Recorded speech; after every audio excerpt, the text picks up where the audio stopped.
Hello, welcome back to my channel. So today we're going to be doing a really fun span set move. This is kind of I'm going to call it a half split on the span set. I will say it's not actually a split. Keep a sharp eye on the actual shape and you will find that it is not actually a split. It is a very fakey split, but it's still really gorgeous and really fun to do, and there's a lot of fun, interesting positions in the transitions that you can kind of milk this into a short combo. So I think it's a really fun one. I really like this this little span set moment, and I hope you will too. Let's just dive right in and go for it. Okay, here is the sequence we're working on today, and I will just start out by saying the split at the top is going to feel different than it looks. So when we go into this split on the span set, I am super using my hamstring and my glute and my back leg to lift up the leg. I'm also not really in a split. It's not a flat split situation at all. I'm bending that back leg to make it look like one, but it is not. So don't panic if you don't have a flat split. Let's dive in and break this one down. I'm starting by standing on the hoop. If you're a little confused about how to get to this starting position, I do have tutorials about different ways to stand up on the hoop. They are also on this channel. But I am going to start by taking my hands onto the span set. I'm leaning my shoulders slightly away. Remember, anytime you're standing on the hoop, you want to look long and tall and not let yourself get too bunched up, squeezing the span set or clinging onto the hoop. I'm taking one leg and I'm placing the span set in the hip crease of that leg. I want to keep that leg slightly angled down as I bring my torso around to the other side of the span set.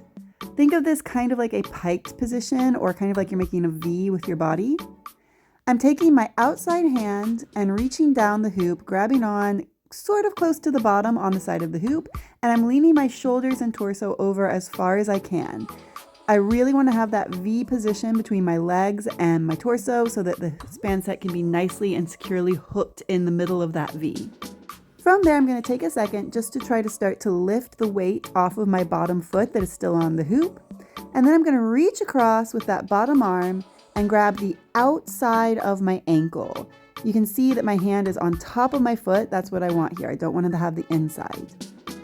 Next, I'm going to bring my foot up on the bottom and then extend that leg back as far as I can. This is the part where it looks like a flexibility thing, but it really is a strength thing. This is really using your glute, using your hamstring to push that leg back and up as far as possible. My body's leaning a little bit more towards the side than being on the top of the hoop here. I should feel like I'm kind of on the side of the hoop, and I'm pulling down that front leg hard with my arm. Just like a knee hang or an elbow hang, if my leg is below the level of the top of the hoop, I'm going to be nice and secure. When I'm ready, I'm going to extend that back leg down. I'm going to put it slightly in front of the hoop. So again, I'm in that V shape with the span set really tucked into my hip crease. I'm taking a moment here just to look up and stretch and show this pretty position, because I think this is really gorgeous too. This is a nice little secondary position we have going on here. And then when I'm ready, I'm placing my bottom foot back on the bottom of the hoop, using that foot to control the hoop as I walk my hands back up the span set and come out of it the way that I got in by unwinding that leg and bringing it around. Finally, I can sit down in the middle of the hoop, and that's it. I'm done. So a couple of pro tips for this one. My first pro tip is to keep your hand on the span set low enough that it allows your torso to go down. If your hand's too high, you won't be able to take your shoulders down low enough. Also, as a pro tip, you are going to need to take your shoulders lower than you think. They have to go way down there, and then they come back up when you go into the split and you arch your back slightly. But at the beginning, they got to be low.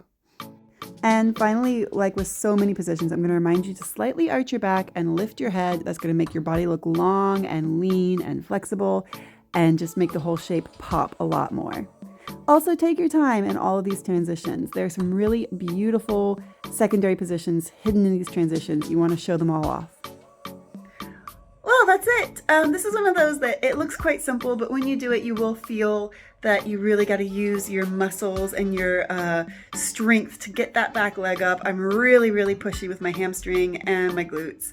It's just one of those that when you find the right placement and when you find the strength, it looks fabulous, and you want to avoid just letting it droop into a droopy nothing. You gotta pull it out, pull that strength out, use those muscles. Easier said than done, I know, but it is really worth the effort for this one, I think. Anyway, if you guys are enjoying some SPANSET moves, I know I am. Let me know if you want to see more SPANSET moves like this, or if you got something else you want to work on, let me know in the comments.